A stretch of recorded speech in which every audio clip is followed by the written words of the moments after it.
Alright. Alright, I'm ready. What did one casket say to the other casket? I don't know.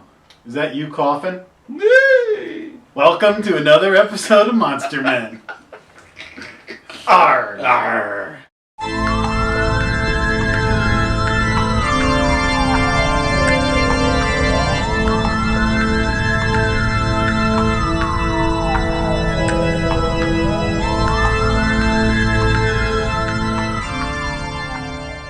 Give him an R. Arr! Alright. So, we keep alluding to our childhoods. So, There's a reason we are the way we are. Jack NPC Hunter Shea. Hi. Author of Forest of Shadows. Available at fine bookstores everywhere, or HunterShea.com. website. Sam Hain Publishing. Our childhoods were wrought with TV shows, movies, books, and other things, but underlying it all was, what were the things that really scared the hell out of us when we were kids? I mean, we call ourselves the Monster Men for a reason. I mean, the 70s was a gritty time, and there were tons of monsters, and really scary monsters. Well, it was also urban legends and things that now, like a show like Supernatural, they actually just go through, they like Google urban legends, and then they make episodes about this stuff. When we were kids, like that's all you had was. Yeah, did you have a haunted house that had midget albinos living in it? No. That was the big thing in Westchester County, New York. There was a house, the Cabrini house or something. It was the former sisters of. Luckily, Cabrini. Fairfield County, Connecticut did not have albino midgets. Yeah, and they, literally, as a teenager, you were going. It was like a big dare. Are you going to go to the house? Well, you know that the albino midget comes out with the axe and doesn't like people to disturb him. Wow. Yeah, it was crazy. There's your next book, man. Forest of albino midgets. I did go in that house eventually. A bunch of us went in that house, like 10 of us. There was a house in a very wealthy back area of Greenwich that a friend of mine lived in, and there was a house next to it that was for sale, but abandoned and supposedly haunted. And we decided to haunt it ourselves and would play tricks on each other. And we did some pretty cool special effects and and all that. But then the cops kind of caught on that there was kids fooling around the house, so we decided to stop. And the last time we were there, we were using a fire extinguisher to make fog. And great idea. Me and my friend Alan are leaving, and we get in the driveway. We're like, oh, I forgot the fire extinguisher. So we go back to the house, and it's like late at night, and we go back, and there's a big winding stairway. This place looks like out of a movie. Right. And as we're walking up to the house, I hear a noise on like the third floor of the house. And I look up, and Alan goes, "Did you hear that too?" And we're like, "Yes." Did you beat feet? We had to go. You go up this staircase to the second floor, and then there was a doorway that went up to the third floor. And the fire extinguisher was right in front of that door that went to the third floor. And the noise that we heard would have come from the third floor. Oh my God. So we're like, we've been in this place 1,000 times without even blinking. And then just one time we're like... There was a noise that was out of place. What movies, when you were a kid, that you watched, like what monster movies really deeply impacted you? I would love to go back and see this movie now because it probably is boring and stupid. But there was a movie called Let's Scare Jessica to Death. Which, I never heard of that one. And I don't know, it was on, I was really little when I saw it. And I just remember like my father had a fire going and then he went upstairs to do something and I was just like watching TV by myself and I'm watching this movie and I was like... Ugh. And I mean, I swear, if I watch it now, it's probably not even scary. Is there any scene that stays with you, or is it just the There was feeling? a dead guy on a tractor with bite marks all over him. I remember that. Like, honestly, I mean, and another movie that just got remade was Don't Be Afraid of the Dark. Yeah. With the little dudes and the... That came and went fast. Crossfit. Yeah, which the original one of that, I remember these like little... Remember that movie with the little dudes, the little monster things? Yeah. And they carry the person off into the like crawl That's space. An awesome movie. But you could like, if you could see those scenes on YouTube now, those monsters look like little Lost in Space suit, goofy looking things. But when you're little, you're like, yeah, that was scary. I remember the air vents. I didn't see the remake yet. What kind of monster men are we? We haven't even seen that. We're monster men who don't have a lot of free time. Yeah, disposable income is going to be spent wisely. I remember a movie that scared the hell out of me as a kid. It was either Terror Express or Terror Train with Telly Savalas. Terror Train, I remember the name of it. And I think it was maybe David Niven or somebody or Peter Cushing. It was one of those two. As a kid, I couldn't differentiate between the two of them. And there was a monster on a train. And the scene that stayed with me was this monster kind of looked Jesus-like, and he had these big white eyes. And it was like the train speeding off, and he was there. Now, I remember when I met my wife 100 years ago, I told her about how this movie scared me as a kid. We watched it. It was terrible. But that image of the white eyes and the Jesus-like character as a little Catholic boy scared the life out of me. More than The Exorcist did. The Exorcist didn't scare me at all, which is bizarre. I love when people talk about how The Exorcist is like the scariest movie ever. I don't know. The atmosphere is great. I mean, everyone's scared to death of, real, true, good versus evil, and I think they did a good job. But I think because it's so hyped up over the years that when you finally get to see it, you're like, ah. The head spinning around special effects is so obvious now. Yeah, it's almost like a puppet head turning around. It is. I remember when I saw Silence of the Lambs in the theater. Mm-hmm. One of the scariest scenes of all time is when Jodie Foster goes down the stairs to after Buffalo Bill. Oh, God, yeah.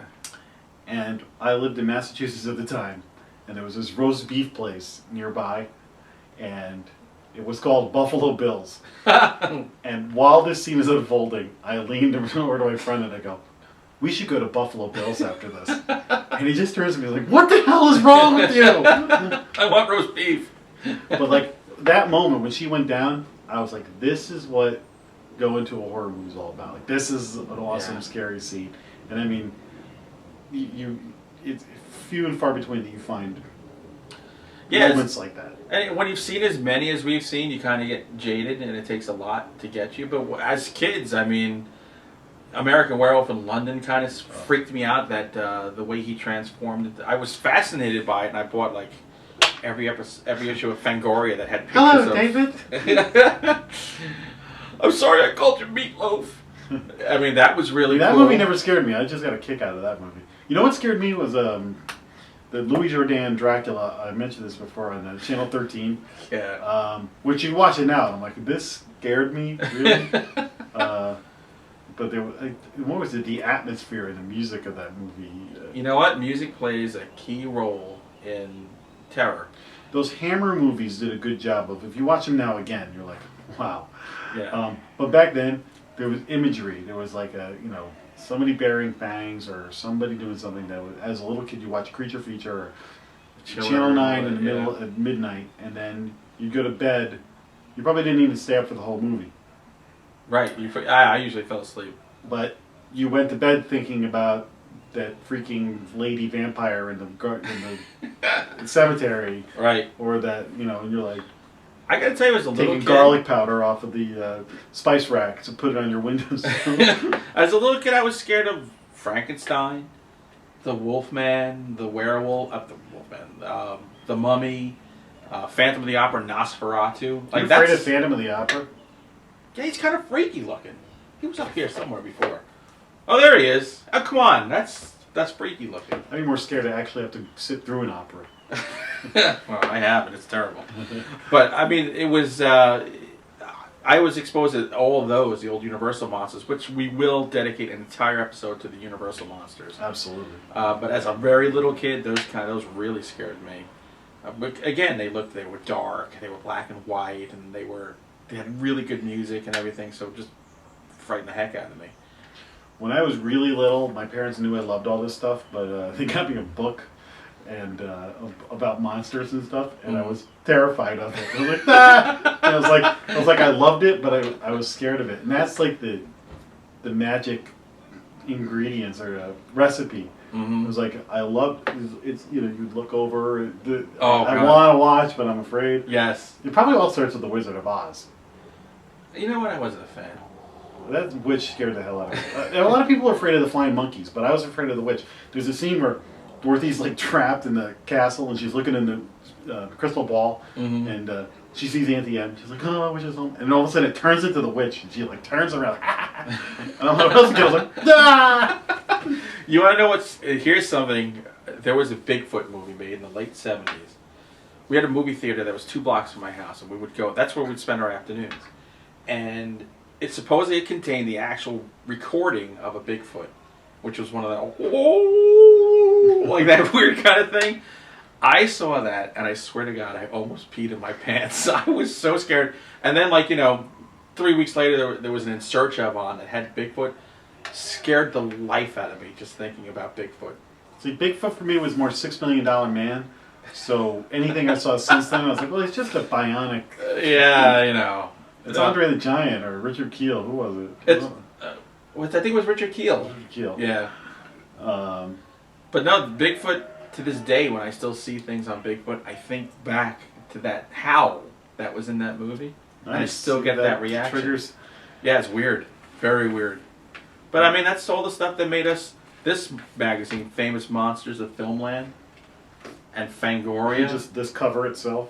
This is where I got my monster fix all the time. This was like, I almost wished I got sick so my father would bring it home when he came home on the train. Zombies on Blu-ray. This is the one with the shark. Yeah, I wish I had my shirt clean that I could show you. But here, I'm just going to do a little self-promo here. Do it? Oh. This is my favorite magazine growing up as a kid. And I opened the new issue, and there was an ad for Sam Hain Horror. And my book is in the ad. See, you've made it, man. I'm like, if I'm in Monsters Magazine, I don't even care if I sell a single book. It's Monsters Magazine. That's it. That's all I need in life. So that was like the coolest thing I ever saw. That is, you've arrived. And I didn't know it was coming, which was even better. That's even better. Yeah. So, we grew up, absorbing every type of monster there was, and they're still circling around our heads. That reminds me, you tell us what scared you, and we'll do a follow-up to this show with some... Oh, that reminds me. So the other thing, urban legends. Yes. Bloody Mary.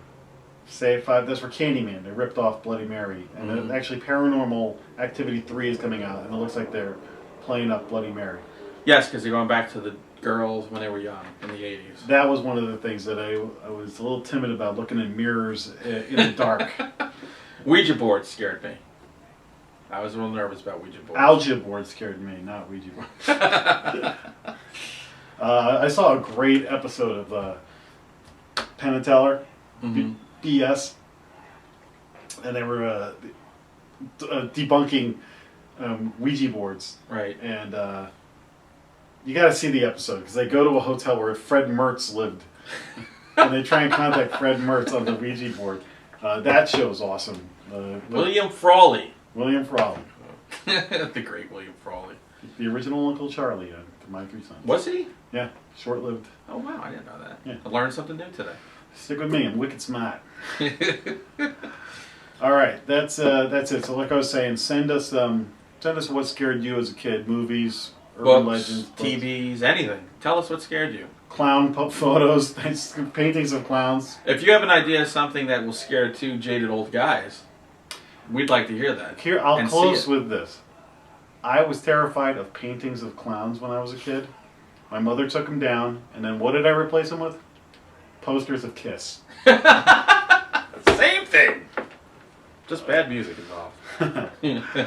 All right, so we'll see you next time on Monster Men. See you.